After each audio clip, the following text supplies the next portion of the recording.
Impulse methodology emerges as a decision support system for planning energy efficiency interventions in public buildings.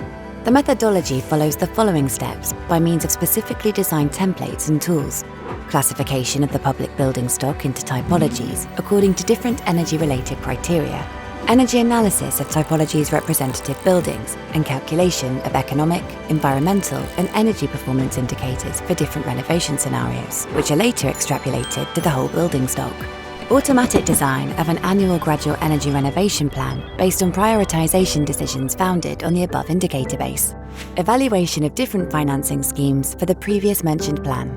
Reliable, along with cost-effective plans. For more information, www.impulse.interreg-med.eu.